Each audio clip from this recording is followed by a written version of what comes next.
Pengusiran roh jahat atau yang juga dikenal dengan eksorsisme adalah sebuah ritual yang sudah ada sejak dulu kala. Hanya saja di Indonesia memang tidak terlalu familiar karena istilah ini diadaptasi dari bahasa asing dan selain itu karena lebih identik dengan kepercayaan agama tertentu. Tapi prakteknya di Indonesia sudah ada, yaitu lewat paranormal atau dukun. Dan istilahnya juga bukan eksorsisme begitu, melainkan pengusiran aja atau lebih dikenal dengan ruqyah. Dan seperti cerita-cerita pengusiran roh jahat yang pernah kita dengar, eksorsis ini prosesnya juga menyakitkan karena memaksa roh yang tidak seharusnya ada di tubuh manusia supaya keluar. Kali ini ada beberapa cerita eksorsis yang paling menyiksa dari seluruh dunia yang akan aku ceritakan.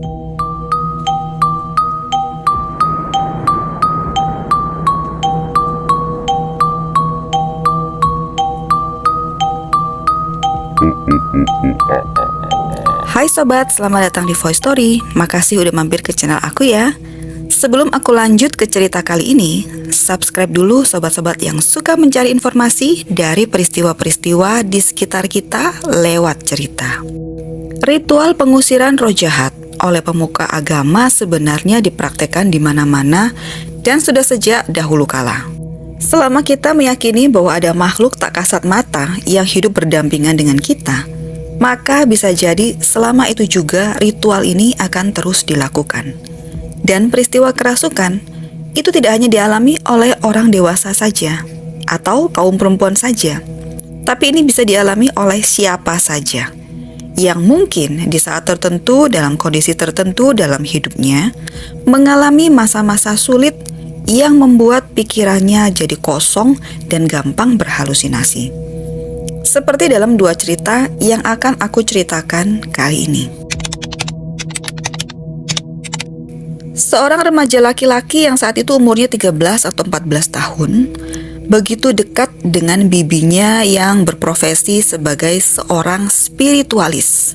Spiritualis ya sobat, bukan mentalis. Nanti dikira seprofesi sama Om Deddy. Spiritualis ini kerjanya apa? Ya, seperti paranormal begitu. Kadang mereka meramal nasib orang, kadang juga menyediakan media penghubung antara yang masih hidup dengan yang sudah mati. Pokoknya, hal yang berhubungan dengan hal-hal mistis. Nah, karena pekerjaan bibinya yang hampir selalu bersinggungan dengan dunia spiritual ini, remaja ini akhirnya jadi terbiasa juga dengan hal-hal berbau mistis. Ditambah saat itu, dia malah dikenalkan sama bibinya dengan papan Ouija yang menurut ceritanya dihadiahkan oleh sang bibi saat ulang tahunnya. Kalian tahu kan permainan papan Ouija itu? Ya, itu seperti permainan jelangkung di Indonesia, di mana kita bisa panggil roh-roh orang yang sudah tiada dan bahkan mengajak mereka bicara juga. Remaja ini bernama Ronald Edwin Hankeler atau lebih dikenal dengan panggilan Ronald Doe atau Robbie Doe.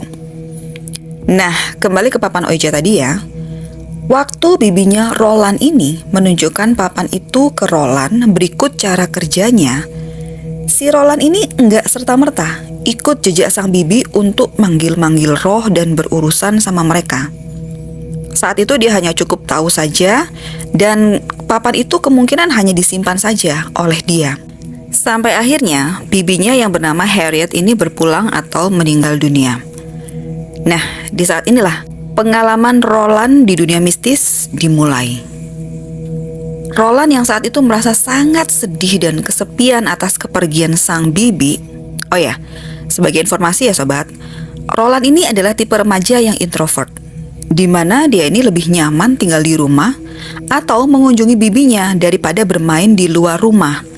Lagi pula dia juga nggak punya teman, jadi sama siapa dia akan bermain kalaupun dia keluar rumah. Karena inilah Roland mulai memakai papan Ouija yang diberikan bibinya itu untuk pertama kalinya, dan dia gunakan itu untuk memanggil roh bibinya. Percobaan pertama Roland ini berhasil. Dia bisa berkomunikasi dengan roh yang dianggap sebagai roh bibinya itu.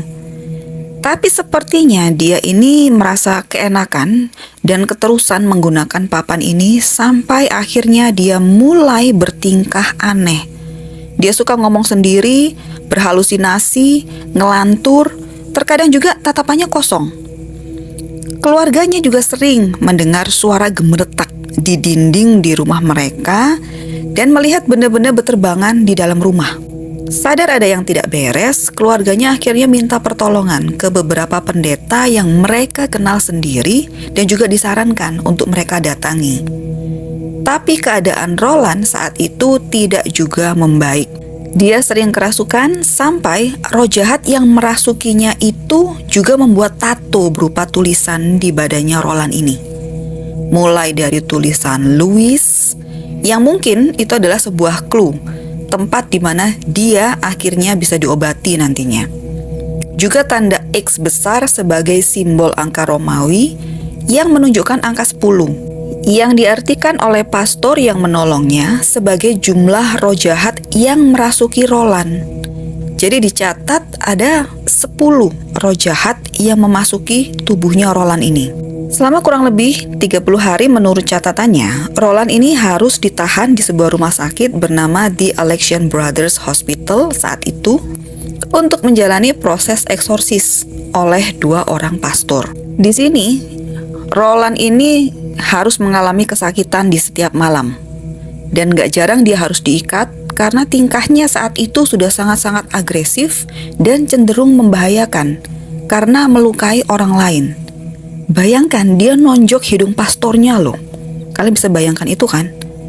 Itu sebabnya dia harus diikat. Akhirnya Roland berhasil dibebaskan dari roh jahat yang merasukinya dan dia mengatakan dia sudah pergi. Setelah dia memang benar-benar menjalani proses eksorsis di St. Louis University seperti tulisan yang muncul di tubuhnya waktu itu. Dan di situ dia melihat dengan mata batinnya bagaimana Santo Michael, santo yang melindungi dan selalu berperang melawan setan, itu berperang melawan setan yang ada dalam tubuhnya. Cerita berikutnya datang dari Jerman, di mana seorang gadis, kali ini cewek yang mengalaminya, bernama Annelies Michel, kita panggil saja Michel supaya gampang. Ia menjalani ritual eksorsis yang sangat menyakitkan. Awalnya Michelle ini dianggap punya gangguan mental oleh keluarganya. Dia juga mengalami gejala epilepsi, yaitu kejang-kejang begitu, sampai keluarganya ini merasa panik. Mereka berinisiatif membawa Michelle ini ke sebuah rumah sakit jiwa dengan harapan keadaan Michelle akan membaik setelah dirawat di sana. Tapi ternyata harapan keluarganya itu justru salah besar. Keputusan mereka memasukkan Michelle ke rumah sakit jiwa adalah awal malapetaka buat Michelle. Sejak masuk ke dalam rumah sakit ini, kondisinya jadi makin parah. Halusinasinya semakin sering terjadi, dia sering mendengar suara-suara aneh, dan tidak lama setelah itu, dia sering kerasukan dan berbicara dengan berbagai macam suara berbeda. Michelle juga menggeram seperti harimau, dia menghancurkan benda, dan yang ekstrim, dia berkali-kali ingin mengakhiri hidupnya sendiri. Merasa keadaan yang semakin parah selama 5 tahun perawatan, keluarganya akhirnya meminta ritual eksorsis kepada gereja Katolik. Tapi itu tidak langsung disetujui. Setelah beberapa waktu lamanya, permintaan mereka itu baru dikabulkan oleh gereja setempat pada tahun 1975-an.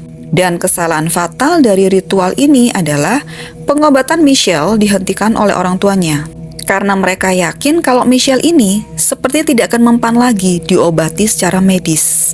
Dan sementara ritual eksorsisnya masih berjalan selama kurang lebih 2 tahun lamanya, Michelle mulai menolak makan dan minum. Dan itu semakin lama semakin ekstrim. Sampai akhirnya dia menghembuskan nafas terakhirnya setelah menjalani 67 sesi eksorsis. Tapi penyebab ia meninggal adalah karena kekurangan gizi dan dehidrasi parah, bukan karena ritual ini.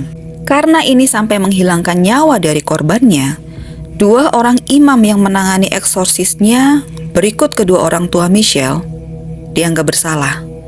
Karena pemerintah menganggap mereka lalai menjaga dan merawat Michelle, sehingga mengakibatkan dia kehilangan nyawa. Mereka akhirnya dijatuhi hukuman penjara 6 tahun lamanya karena peristiwa ini. Benar-benar miris. Keadaan Michelle yang sudah tidak bisa ditolong lagi sampai nafas terakhirnya, dan orang tuanya juga harus dipenjara pula. Ini adalah 2 cerita eksorsis yang memilukan dengan 2 ending yang berbeda ya sobat. Roland yang berhasil sembuh dan Michelle yang akhirnya kehilangan nyawa. Gimana pendapat kalian dengan 2 cerita tadi? Bukankah keadaan pikiran yang rentan stres, trauma, dan gangguan pada kejiwaan itu bisa sangat berbahaya sobat?